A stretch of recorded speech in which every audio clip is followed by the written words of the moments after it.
easy 5K. Big Eye Road strategy. Hey, what's up guys? Bombahan na naman tayo sa Baccarat. And yung gagamitin natin strategy is yung Big Eye Road strategy. Meron kasi mga road sa Baccarat. Main road, Big Eye Road, Small Road, and Cockroach Road. So sa apat na yan, ang gagamitin muna natin is yung Big Eye Road. Kasi sikat na yung main road eh. Dito yung mga jumping, regla, bunker, regla player. Pero sa Big Eye Road, meron din ditong regla blue, regla red.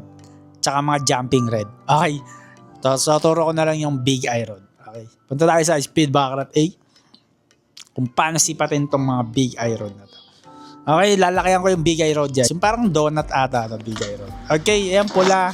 Then, tingin lang kayo sa predict next value. Kung kailangan gusto nyo magpula, mag-player lang. Okay? Gets nyo na yan guys. Tingin lang kayo sa predict next value. Ayan, kung nakita nyo, pinundot yung player, dapat magpula siya. Okay, screen record niyan, di ba? So, 4-1 guys. 4-0.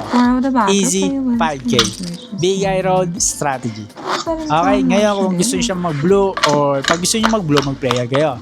Pag gusto nyo siya mag-red, mag-bunker kayo. Ngayon gusto ko siya mag-blue, 5K ulit. Gusto ko siya mag-blue guys. Ayun yung Big Eye Road. Okay, no? Nilakayan ko. Ditang ko. Nilakayan ko. Okay.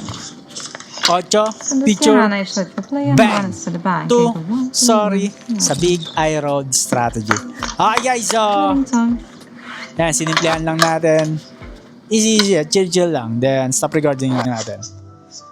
Gamitin na lang natin to sa Facebook Live kasi gagamitin pa natin to sa baba mamaya. Okay guys, so, yun lang. Maraming salamat sa mga nanonood. Don't forget to subscribe our channel. Like and comment na rin kayo para masama kayo sa pag-giveaway natin. Okay guys, so nood kayo sa Facebook Live. Doon tayo mamimigay ng pag-giveaway. Tukyaw! Let's G!